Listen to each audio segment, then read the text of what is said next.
कडू औषधीला बघून नको नको म्हणणारी मुलं मात्र मधाचं बोट दिसताच गुदगुदून हसायला लागतात आणि अतिशय आनंदाने याला औषधी म्हणून घेतात सुद्धा. आयुर्वेदात सांगितलेलं हे एक चांगलं सुपर फूड अनेक औषधी गुणधर्मांनी परिपूर्ण आहे. मध योग्य अनुपानासोबत वेगवेगळ्या विकारामध्ये घेतले असता कफाच्या विकाराव्यतिरिक्त सुद्धा इतर विकारामध्ये अतिशय प्रभावीपणे काम करत असतं.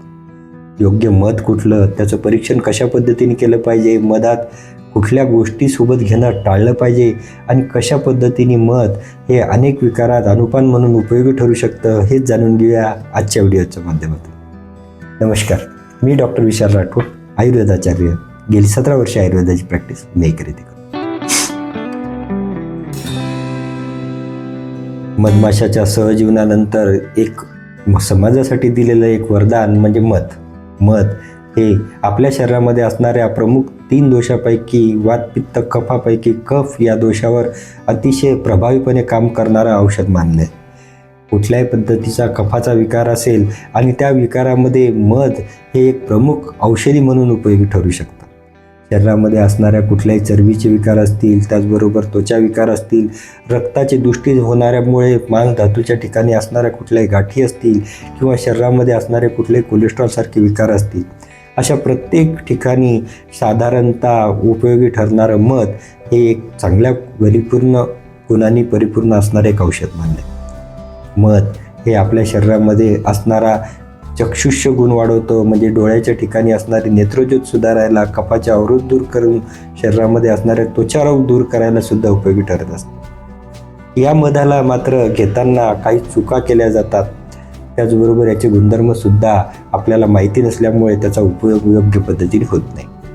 मध हे कशा स्वरूपाचं म्हणजे कडसर स्वरूपाचं असून चवीने गोड असलं तरी शरीरामध्ये कुठल्याही प्रकारचा चिकटा तयार न करणारं आणि गोडी चवीला गोड असून सुद्धा शरीरामध्ये कफ न वाढवणारं एक अपवादात्मक स्वरूपाचं असणारं औषध. कफाचा कुठल्याही विकारामध्ये हे दूर करत असलं तरी इतर विकारामध्ये शरीरामध्ये असणारा वाताचा सुद्धा दोष दूर करायला किंवा कुठल्याही कारणाने इतर औषधींचा गुणधर्म वाढवायला योगवाहित्व या गुणाने ते उपयोगी ठरतं. सूक्ष्म स्त्रोतोगामित्व म्हणजे शरीरातल्या खोलपर्यंत औषधी गुणधर्म पोहोचवणं, योगवाहित्व म्हणजे शरीरामध्ये असणाऱ्या प्रत्येक पेशींपर्यंत औषधीला नेऊन पोहोचवणं, या योगवाहित्व, सूक्ष्म स्त्रोतोगामित्व आणि त्याचबरोबर शरीरामध्ये असणारे अवरोध दूर करण्याच्या गुणधर्मामुळे याचा अनुपान म्हणून चांगल्या पद्धतीने उपयोग. मधाचा उपयोग शरीरामध्ये चरबी जाळण्यासाठी म्हणून सकाळच्या वेळेला लिंबूच्या सोरसासोबत केला जातो. परंतु गरम पाण्यामध्ये मध टाकणं आणि त्यामध्ये लिंबू टाकणं अशा पद्धतीने घेण्याची पद्धत ही त्यात मधामध्ये असणारी शुगर, फ्रुक्टोज शुगर ती नष्ट करायला कारणीभूत ठरतं. त्यामुळे साधारणतः मध हे कोष्ण पाण्यासोबत घेतलं पाहिजे. कोष्ण म्हणजे साधारणतः गरम करून थंड झालेलं पाणी असं इथे पाणी अपेक्षित असतं. त्यामध्ये मधासोबत लिंबू घेतल्याने शरीरामध्ये असणारी अतिरिक्त चरबी किंवा आम अवस्था ही नष्ट होते आणि शरीराच्या रक्ताभिसरणामध्ये येणारे अडथळे दूर होतात.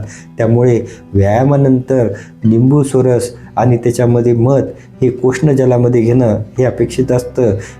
या पद्धतीने घेतलेलं मध हे कार्यकारी ठरतं आणि शरीरामधली चरबी अतिरिक्त असणारा क्लेद नष्ट व्हायला उपयोगी ठरतं. मध हे साधारणतः तुपाच्या सोबत समान मात्रेमध्ये घेणं हे मात्र चुकीचं ठरत असतं. कारण मध हे प्राणिज द्रव्यापासून मिळत असलं तरी मधामध्ये असणारा वृक्षगुण आणि तुपामध्ये असणारा स्निग्ध गुण हा समप्रमाणात घेतल्यानंतर मात्र विरुद्धान्न ठरतं.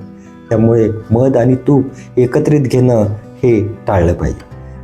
तिसरा प्रकार, मध गरम केल्यामुळे मधाच्या ठिकाणी असणारी शुगर ही नष्ट होते आणि त्यातले मिळणारे गुणधर्माऐवजी कार्बन मोनॉक्साईड, कार्बन डायऑक्साईड सारखे प्रकार वाढल्यामुळे शरीरामध्ये फायदे होण्याऐवजी हानी व्हायला लागते. त्यामुळे मध गरम करून घेणं हे सुद्धा चुकीचं ठरतं.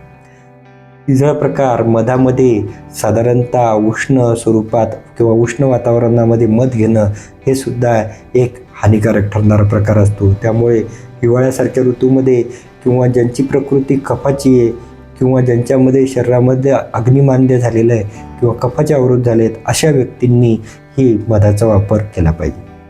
साधारणतः मध हे शरीरामध्ये कफाच्या गुणधर्मामुळे कफाचा नाश करत असल्यामुळे याचा योग्य झाडावरचं मध घेणं अपेक्षित असतं.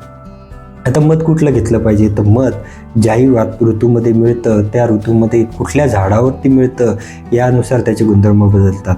त्यामुळे सातपुडा पर्वतरांगेमध्ये वेगवेगळ्या झाडावर मिळणारी मध ही वेगवेगळ्या पद्धतीने कलेक्ट केली जातात. म्हणून जांभळावरचं मध हे मधुमेही रुग्णांनी घ्यायचं असं अपेक्षित असतं. लिंबाच्या झाडावरचं मध हे त्वचा रोगासाठी किंवा रक्तशुद्धीकरण म्हणून अतिशय प्रभावी ठरतं. वेगवेगळ्या झाडावर मिळणारी मध ही वेगवेगळ्या पद्धतीने त्याची गुणधर्म वाहून नेत असतात. त्या झाडावर असणाऱ्या औषधी गुणधर्माचा उपयोग मधामध्ये सुद्धा उतरतो आणि त्यामुळे त्याचा उपयोग वेगवेगळ्या पद्धतीने चांगल्या पद्धतीने होण्यासाठी वेगवेगळ्या आजारामध्ये याचा उपयोग होतो. डायबिटीससारख्या व्यक्तींमध्ये सुद्धा मध हे काही प्रमाणात घेण्याने त्याचा गोडवा मिळून आजार नियंत्रणात ठेवायला सुद्धा उपयोगी ठरतं. आता शुद्ध मध कसं ओळखायचं, तर परीक्षण करताना सामान्य परीक्षणं ही मोठ्या प्रमाणात केली जाऊ शकतात, ती घरगुती पाण्याच्या स्वरूपात. हो, साधारणतः मध हे शुद्ध स्वरूपात असलं तर त्याच्यामध्ये कुठल्याही प्रकारची गुळाची भेसळ असेल तर काचेच्या ग्लासमध्ये पाण्यामध्ये 1 थेंब टाकल्यानंतर तो बुडाशी न जाता तरंगत कुठल्याही प्रकारच्या लहरी सोडत असेल किंवा पाणी लालसर होत असेल किंवा त्या पाण्याचा रंग बदलत असेल तर हे मध अशुद्ध असण्याची शक्यता जास्त असते.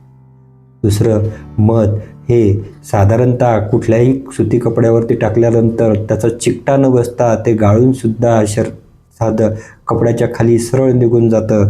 कुठल्याही प्रकारचा चिकटा त्यांनी होत नाही. तिसरी, सहज परीक्षण केलं जाऊ शकतं ते म्हणजे मधाचा कुठल्याही प्रकारचा गोडवा हा साधारणतः 15 ते 20 सेकंदपर्यंत जिभेवर तरंगतो. त्यामुळे मध चाटल्यानंतर त्याचा चिकटा जिभेवर न राहणं हे सुद्धा शुद्ध मधाचं परीक्षण केल्याची एक पद्धत आहे. त्यामुळे अशा पद्धतीने मिळणारं मध हे शरीरामध्ये कफनाशासाठी म्हणून उपयोगी ठरतं. मुलांमध्ये सुद्धा हे एक चांगल्या पद्धतीने सुपर मध म्हणून उपयोगी ठरू शकतं. सर्दी, खोकला, तापेसारख्या विकारामध्ये सुंठीसोबत दिलेलं मध हे अतिशय प्रभावी काम करतं. कफाच्या कुठल्याही विकारात उपयोगी ठरणारे हे औषध इतर औषधीसोबत अनुपान म्हणून दिल्याने सुद्धा त्याचे गुणधर्म वाढतात.